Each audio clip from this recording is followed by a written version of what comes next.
Billionaire arrived home unannounced and saw the black maid with his triplets. What he saw shocked him. The sound of laughter echoed through the Connecticut mansion when William Foster opened the front door. His hand still held the key, trembling slightly. For the past 18 months, that $15 million house had been a silent tomb. His triplet daughters hadn't spoken, smiled, or lived since they lost their mother. But now, for the first time in over a year, he heard children's voices singing. William was 41 years old and had built a real estate empire from scratch. Manhattan, Brooklyn, even international projects. Everything he touched turned to gold. But when Catherine died in an accident on the FDR Drive, something inside his daughters died too. Emma, Lily, and Sophie, identical triplets only 4 years old, simply stopped. They stopped talking, playing, smiling. Doctors, therapists, specialists. He spent fortunes trying to bring them back. Nothing worked. So he did what men like him do when they don't know how to deal with pain. He buried himself in work. Constant travel, 16-hour meetings, anything to avoid going home and seeing those 3 pairs of empty eyes. It was Nancy, the housekeeper, who suggested hiring someone to help with the girls. Just an extra helper, Mr. Foster. Someone young, good with children.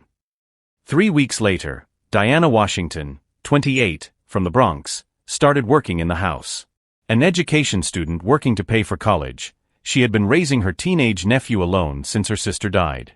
William barely noticed when she arrived. He was flying to London that morning. Now, following the sound of voices, William walked through the house with his heart pounding. It was impossible. His daughters hadn't spoken in 18 months. But there it was, laughter, music, life. When he pushed open the kitchen door, the world stopped. Diana was sitting on the floor, surrounded by the 3 girls. Emma was combing Diana's hair, Lily was drawing something on a piece of paper stuck to the wall, and Sophie, his little Sophie, was singing. Singing. All 3 wore colorful aprons like Diana's, as if they were a little family. Now all together. Diana clapped her hands. "You are my sunshine, my only sunshine." And they sang. The 3 sang with clear, happy voices that William hadn't heard in almost 2 years. For 3 seconds, William felt such intense joy that he almost fell to his knees. His daughters were alive. They were back. Then something dark and venomous rose in his throat. What the hell is going on here? The silence was instantaneous. Diana stood up quickly, fear stamped on her face. The girls cowered, their expressions closing like wilting flowers. "Mr. Foster, I can explain," Diana began. "You were hired to clean, not to play house." William was red with rage. "Look at this. Paper on the wall. Paint on the floor. And you put my daughters on the floor like what, sir?" Diana's voice was low but firm. William paused. He was going to say like you do back where you come from, but even in his fury, he realized how that would sound. Instead, he pointed to the creative chaos around him. "You're fired. Get your things and get out of my house. Now." Diana looked at the girls, who were watching her with wide, tear-filled eyes. Then she bent down, kissed each of them on the forehead, and whispered, "Remember what I said about being brave."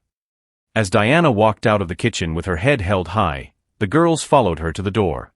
William saw them wave silently to her, and when they turned to look at him, he saw something in their eyes that chilled him to the bone. It wasn't sadness. It was disappointment. Instead of talking to their father again, they simply held hands and walked upstairs, back to the silence he knew so well. For the first time since Catherine, William wondered if he had just made the biggest mistake of his life. But there was something in the way Diana had looked at him, an almost disturbing calm, that made him suspect this story was far from over. If you're wondering how a moment of anger can destroy years of progress, subscribe to the channel, because this story of pride and consequences will show you that some decisions echo much further than we imagine. 3 days later, the house returned to the deathly silence William knew so well. The girls no longer came down for breakfast.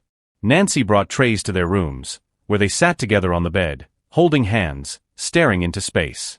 "They asked about Diana last night," Nancy said hesitantly, pouring coffee in William's office. "Just once. They asked when she would be back." "And what did you say?" William didn't look up from his papers. That she had left." "Good. Maybe now they'll learn that they can't get attached to just anyone who shows up here.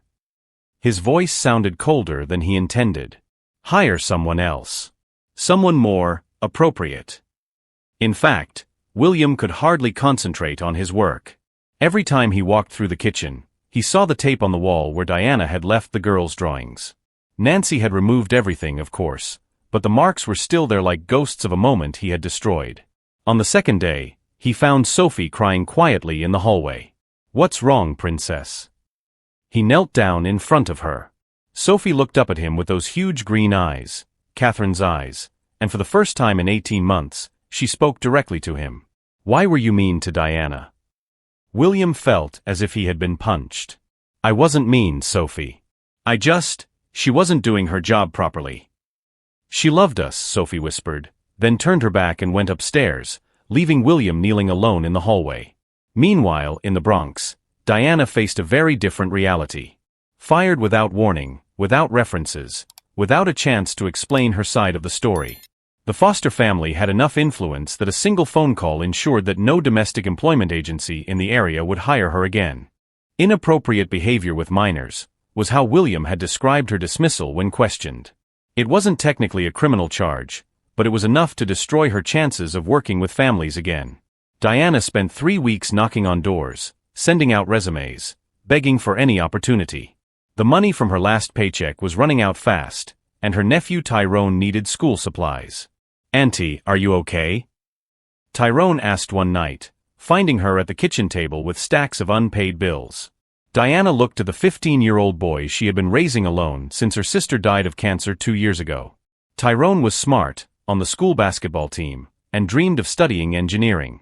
She couldn't fail him too. "I'm fine, baby. Just sorting some things out." "It's because of that rich man, right?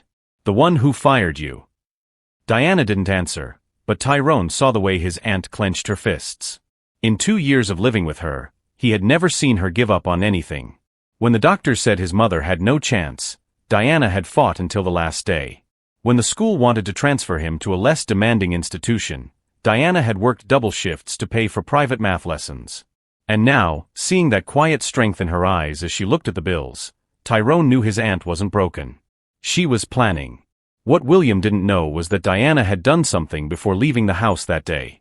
While gathering her things, she had discreetly photographed a few pages of a document she had seen on his office desk.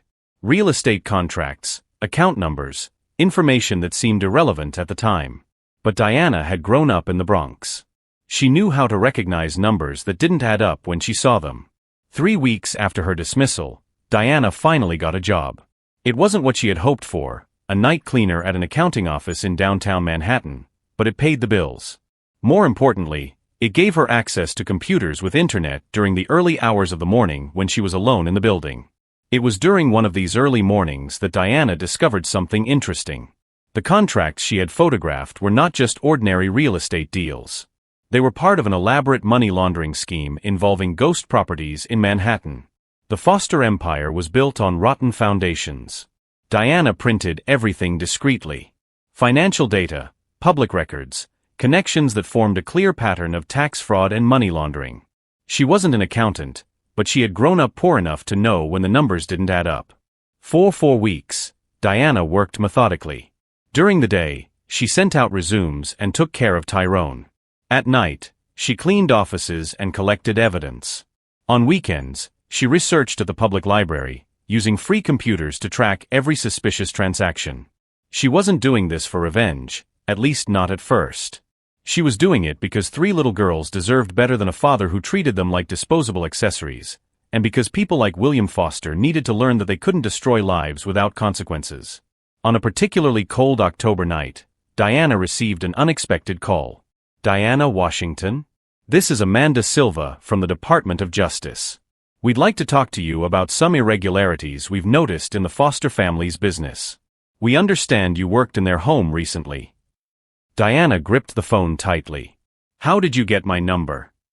"An anonymous source informed us that you may have relevant information about possible tax evasion and money laundering. We've been building a case for months, but we need someone who has had inside access." Diana looked at the stack of printed documents on her desk.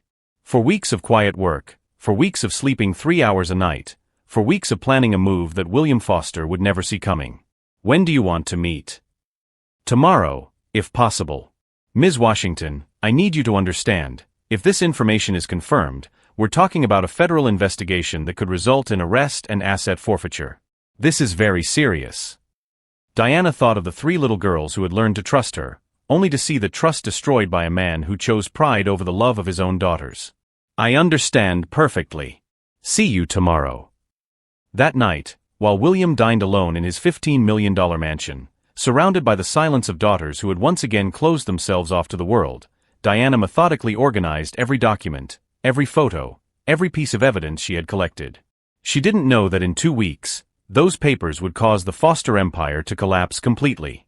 She didn't know that William would lose not only his fortune, but also custody of his daughters. And she definitely didn't know that 3 little girls would soon discover that the woman he had humiliated and fired was about to become their new legal guardian. But there was something in the calm way Diana folded each document, something in the quiet determination in her eyes, that suggested that maybe, just maybe, she knew exactly what she was doing from the first moment William Foster yelled at her in that kitchen. The meeting with Amanda Silva took place at a discreet cafe in downtown Manhattan. Diana arrived 15 minutes early, chose a table in the back, and mentally organized every detail she had collected over the past few weeks. Ms. Washington? A blonde woman in her 40s approached, wearing a dark blazer and carrying a black briefcase. I'm Amanda Silva, federal prosecutor. Diana nodded, and Amanda sat down, discreetly studying the woman in front of her. Before we begin, I need you to understand that this is an extremely serious investigation. We are tracking a money laundering scheme that could involve hundreds of millions of dollars. I understand. Diana opened her own briefcase, a simple plastic folder she had bought for $2 at a stationery store. And I have exactly what you need. For 2 hours, Diana methodically presented every document, every suspicious transaction, every contradiction in the financial records she had discovered. Amanda asked precise questions, took detailed notes, and occasionally raised her eyebrows when Diana revealed particularly damning information. How did you gain access to these documents? Amanda asked, leafing through contracts that showed transfers to ghost accounts in the Cayman Islands. William Foster isn't careful with important papers when he's at home. He leaves everything scattered around his office, especially when he's stressed. Diana kept her voice neutral. And he was very stressed those last few days. That's enough for us to officially start the investigation, Amanda closed the folder. But Diana, I need to be honest with you. William Foster has powerful lawyers, political connections, influence. Even with this evidence, it will be an uphill battle. Diana smiled for the first time in the conversation. Attorney Silva, I grew up in the Bronx raising a teenager on my own after my sister died of cancer. I worked 3 jobs to pay for college. I spent 4 weeks cleaning offices at night to gather this information. If you think I'm going to give up now because a rich man has good lawyers, you don't know me very well. While Diana meticulously built her case with the Department of Justice, William Foster continued his life as if nothing had changed. In fact, for him, nothing had changed. Diana was just another disposable employee he had removed from his life. But the girls were a different problem. They won't leave their rooms, Mr. Foster, Nancy reported over breakfast. Emma, Lily, and Sophie spend all day together in bed, only getting up to use the bathroom. They won't eat at the dinner table. Hire a nanny. Someone who will make them behave properly. I've tried, sir. 3 different people in the last 2 weeks. The girls don't respond to anyone. They just sit there, holding hands, staring out the window. William sighed, irritated. They'll get over it. Kids always do. What William didn't know was that, at that very moment, Diana was sitting in a federal meeting room, watching agents specializing in financial crimes analyze every document she had provided. Foster Holdings has 47 properties listed in Manhattan, explained Agent Rodriguez, pointing to a screen full of data. But when we cross-referenced the records with tax payments, we found discrepancies in 31 of them. Some properties that officially don't exist are generating millions in undeclared income. Amanda Silva smiled. And we have records of meetings in Zurich, transfers to offshore banks, and most interestingly, she turned a page, accidentally recorded conversations at one of the properties where Foster explicitly discusses how to hide money from the tax authorities. Diana had provided more than just documents. During her weeks working in the house, she had noticed that William often made work calls on speakerphone when he thought he was alone. She had discreetly recorded some of these conversations on her phone, conversations where he openly discussed illegal tax evasion tactics. Diana, do you understand that this could result in federal imprisonment for William Foster? Amanda asked. We're talking 15 to 20 years in prison, plus total confiscation of assets. What about the girls? Diana asked, the first time she showed any real emotion. What happens to Emma, Lily, and Sophie?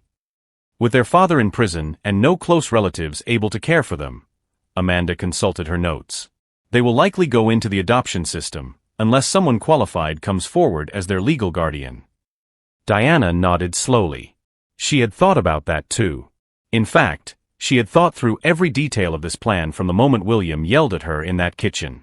2 weeks later, while William was closing another $1 million deal in his office, completely oblivious to the federal dragnet closing in around him, Diana was in another office, a very different one. Ms. Washington, your background has been thoroughly checked, said Mrs. Patterson of Child Protective Services. Education in pedagogy, proven experience with traumatized children, financial stability. You would make an excellent legal guardian. Thank you. But there's still time before that becomes necessary, isn't there? Mrs. Patterson smiled sadly. Not much, I'm afraid. Our information is that events will unfold very quickly starting next week. Diana left that office and walked through the streets of Manhattan, looking at the glass and steel towers that William Foster had built with dirty money. In 2 weeks, it would all come crashing down. The Foster Towers, the luxury residential complexes, the commercial offices, everything would be confiscated by the federal government. And 3 little girls who had lost their mother in an accident would not have to lose the only person who had managed to make them smile again. Diana stopped in front of one of the Foster buildings, a gleaming 40-story tower with the family name in gold letters on the facade. She took her phone out of her pocket and typed a simple message. Ready for the next phase.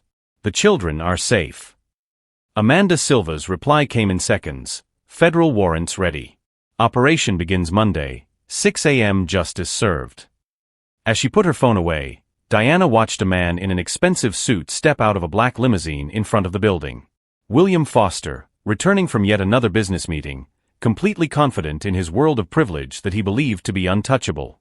He walked past Diana without even noticing her. After all, to men like him, women like her were invisible. Just another ordinary person in the crowd, someone too irrelevant to deserve his attention.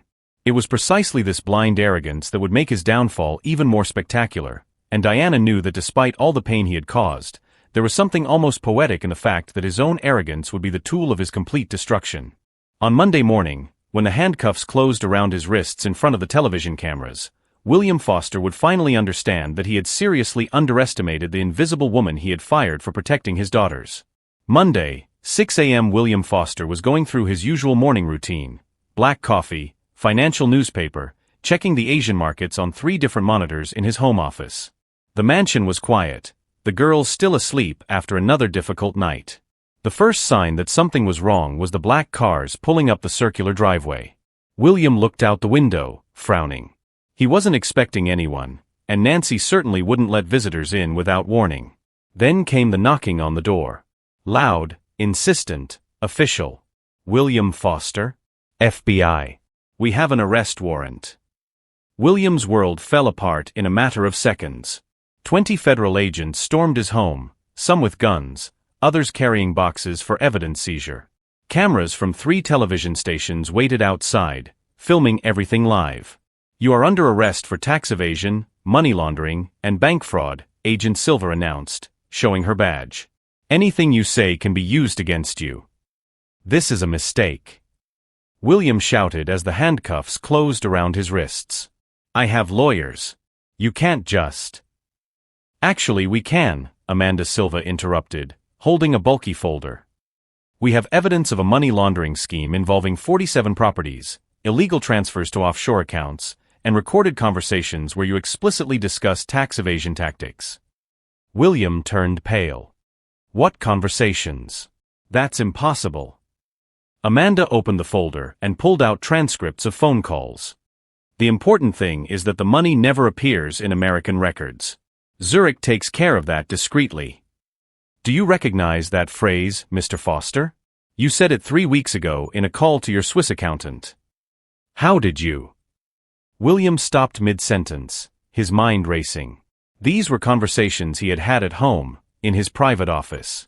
No one had access to. And then he saw Diana. She was standing in the doorway, wearing a dark blazer and carrying an official Department of Justice briefcase. No longer the humble woman who cleaned his house, now she radiated a quiet authority that made William's stomach drop. You, his voice came out as a strangled whisper. You work for the FBI. Diana smiled for the first time since he had met her. Not a cruel smile, but the expression of someone who finally saw justice being done. No, Mr. Foster. I work for the Department of Justice. But only since you fired me for loving your daughters more than you ever were capable of. Amanda Silva continued, during the weeks Diana Washington worked in your home, she systematically documented evidence of your financial crimes. Photographs of documents you left lying around, recordings of conversations you made without knowing you were being listened to, meeting minutes that prove your active participation in illegal schemes. William felt his legs buckle. You can't use that as evidence. She invaded my privacy. Actually, Diana spoke for the first time, her voice calm and polite. I was legally employed in your home, with access authorized by you yourself to all areas where I collected the evidence. And the recordings were made in common areas where you chose to discuss illegal matters aloud. At that moment, William realized the full extent of his arrogance. For weeks, he had talked about illegal business in front of Diana as if she were invisible. He had left confidential documents on tables where she cleaned. He had taken compromising calls while she was in the same room, simply because he considered her too irrelevant to pose any threat. Mr. Foster, Amanda Silva announced loudly enough for the cameras outside to pick up, you are being formally charged with 23 federal crimes. Your bank accounts have been frozen, your properties are being seized, and you will be prosecuted for a tax evasion scheme worth $340 million. William's legs gave way. An agent caught him by the arm to prevent him from falling. Everything he had worked for, the Foster Towers, the residential complexes, the Swiss bank accounts, his reputation, the empire that had taken him 20 years to build, all disappearing in one morning. My daughters, he murmured, finally realizing the true magnitude of his situation. What will happen to my daughters? Diana approached him, her expression softening slightly. Emma, Lily, and Sophie will be safe. Child Protective Services has already approved my application as their temporary legal guardian. They will not be entering the adoption system. William stared at her wide-eyed. You planned all this. I prepared to take care of them when you were unable to do so, Diana corrected. From the moment you yelled at me for loving them, I knew that a man capable of destroying his own daughter's happiness out of pride would be capable of anything. So I investigated and found out exactly what kind of man you really were.